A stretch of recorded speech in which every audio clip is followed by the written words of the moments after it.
Why does your first $10,000 feel impossible? You work. You get paid. You try to save. Maybe you even tell yourself you're finally going to get serious about money. Then something happens. Your car needs repairs. Your rent goes up. Your phone breaks. You get invited somewhere. Your family needs help. Your credit card bill is higher than expected.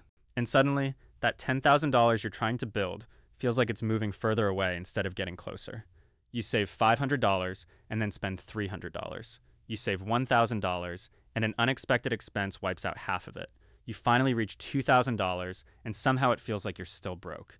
This is why your first $10,000 is so difficult. And here's the part nobody tells you. The problem isn't just that you don't make enough money. It's that your first $10,000 has to fight against your entire financial life at the same time. When you're starting from zero, every financial mistake hits harder. If you have $200 in savings and your car needs $800 in repairs, that's not an inconvenience. That's a crisis. But imagine the same situation when you have $20,000 sitting in the bank. Suddenly, it's just a bill. Same expense. Completely different psychological impact. That's what your first $10,000 actually does. It doesn't just give you money. It gives you distance between yourself and disaster. But getting there requires something most people aren't prepared for. You have to stop expecting your life to cooperate with your savings goal. Because it won't. There will always be something. The goal isn't to create a perfect month where nothing goes wrong. The goal is to build enough money that something going wrong doesn't destroy you.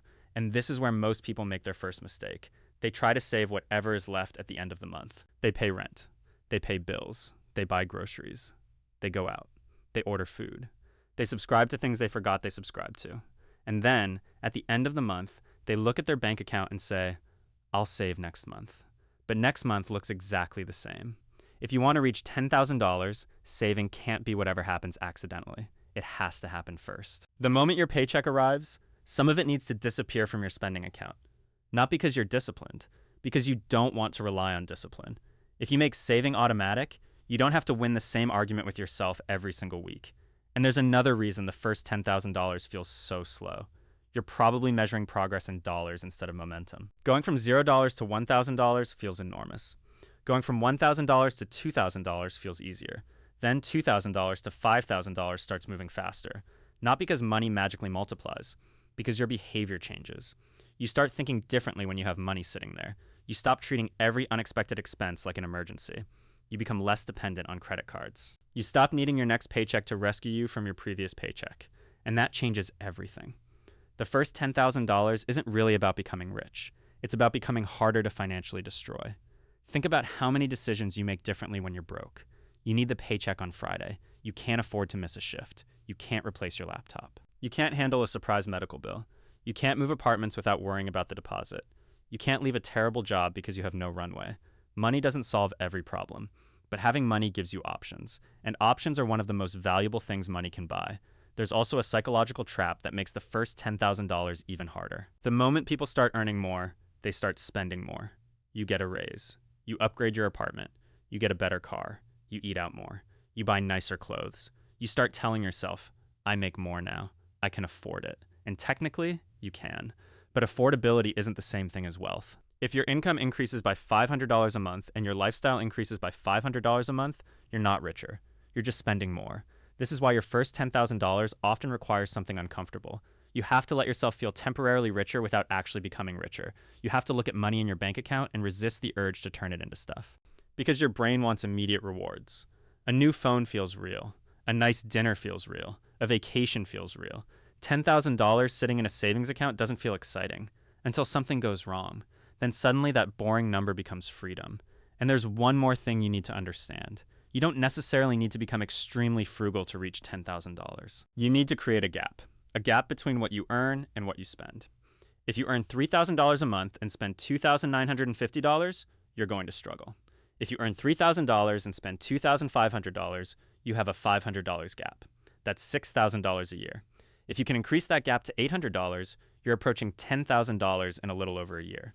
And there are only two ways to make the gap bigger: spend less or earn more. Most people obsess over cutting expenses because it's easier to think about. Cancel Netflix. Stop buying coffee.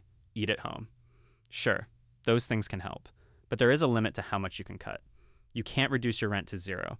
You can't stop eating. You can't eliminate every expense from your life. Your income, however, has no theoretical ceiling. You can learn a skill. take overtime. Freelance. Change jobs. Sell something. Start a small business. Ask for a raise. The fastest path to your first $10,000 might not be becoming extremely cheap. It might be becoming more valuable.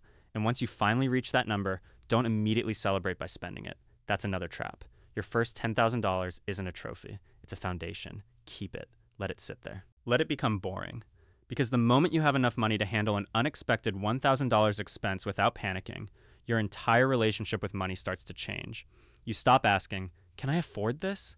And you start asking, is this worth it? That's a completely different question. And eventually, you stop thinking about surviving the month. You start thinking about building the next $10,000. And that's when things get interesting. Because the first $10,000 is usually the hardest. Not because the number itself is special, but because you're building it while fighting every habit, expense, emergency, and impulse that kept you at zero in the first place. Once you break through that wall, the next goal doesn't feel impossible anymore. It feels inevitable. So if you're sitting at $500, $1,000, or $3,000 right now, don't underestimate what you've already done. You're not failing because you're not at $10,000 yet. You're building the thing that makes $10,000 possible. And remember this, your first $10,000 won't make you rich. It will make you harder to break. And that might be the most important financial milestone you ever reach.